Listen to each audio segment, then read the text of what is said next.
ഇതാണ് മഴ അടുത്ത് വന്നപ്പോൾ നല്ല പച്ചരച്ച മീൻ കറി, മീൻ പുളിമുളക്, പിന്നെ ചീവക്കിഴങ്ങി മെഴുക്കുവരട്ടി, ചക്ക, മീൻ വറുത്തത്, ചോറും. അച്ചാർ വേണ്ട, അത് മതി. ഉണ്ട്, ഒരു രക്ഷയില്ല. സത്യം പറയാമല്ലേ, വയറ് നിറഞ്ഞിരിക്കുക. നേരത്തെ ഞാൻ പഴങ്കഞ്ഞി കുടിച്ചായിരുന്നേ, നല്ല പഴങ്കഞ്ഞി. ചീനിയുണ്ട്, കപ്പ വെച്ചതുണ്ട്, ചക്കയുണ്ട്. അപ്പോൾ നേരത്തെ ഞാൻ കപ്പ വെച്ചതും പഴങ്കഞ്ഞി, ചോറും മീൻകറിയും മീൻ വറുത്തും എല്ലാം കൂട്ടി തിന്നു. ഇപ്പം വീണ്ടും തുടങ്ങി. എനിക്ക് തിന്നാൻ വയ്യ, സമ്മതിക്കുന്നില്ല. ഞാൻ പറഞ്ഞ് വയറ് വീട്ടിരിക്കുക. ഞാൻ 11 മണിക്കാണ് കഴിച്ചത്. അതിൻ്റെ ഇടയിൽ പിന്നെ മാങ്ങ എത്തിക്കൊണ്ട് തന്നു, അതും ഇതും ചപ്പുചോറൊക്കെ എടുത്തുകൊണ്ട് തന്നു. ഇവിടെ വന്നു കഴിഞ്ഞാൽ എന്താ തീറ്റിച്ച് കൊല്ലും ഉമ്മച്ചി, തീറ്റിച്ച് കൊല്ലും. എനിക്ക് വയ്യ, തിന്ന് വയ്യ.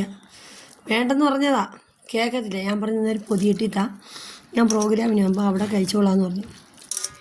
അപ്പോൾ ഉടനെ ചോറ് ഇട്ട് വെച്ചിട്ട് ഇനി പൊതിയും കൂടെ കെട്ടാൻ പോയിക്കുക. ഞാൻ പറഞ്ഞു വേണ്ട, എങ്ങനെയെങ്കിലും ഞാൻ തിന്നട്ടെന്ന് പറഞ്ഞു. ബിസ്മില്ല. പിന്നെ നമ്മൾ നേരത്തെ പറഞ്ഞില്ലേ അമ്പഴങ്ങ, മതി അമ്പഴങ്ങ അച്ചാറിട്ടത്, അതും കൊണ്ടുവന്ന് തട്ടി.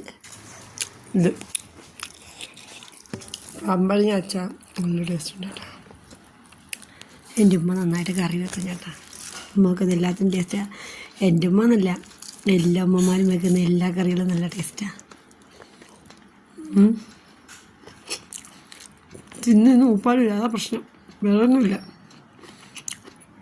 അപ്പോൾ 2 മണിയായി, ഒരു 2 മണി ആവാറാവുന്നു. 1:45. കുറച്ച് കഴിയുമ്പം 3 മണിയാകുമ്പോഴത്തേക്കും ട്രോപ്പിൻ്റെ വണ്ടി വരും. അപ്പം ഞാൻ പോവും. എല്ലാവരും ഉച്ചയ്ക്ക് ചോറൊക്കെ തിന്ന് ഹാപ്പി ആയിട്ടിരിക്കും. അപ്പോൾ ഞാൻ എൻ്റെ വീട്ടിൽ ഹാപ്പിയാണ്. ഇന്ന് വൈകിട്ട് അങ്ങ് തിരിച്ച് പോവും. ഓക്കെ, എല്ലാവരും ചോറൊക്കെ ഉണ്ടെന്ന് ഞാൻ വിചാരിക്കുന്ന കേട്ടാ. ശരി.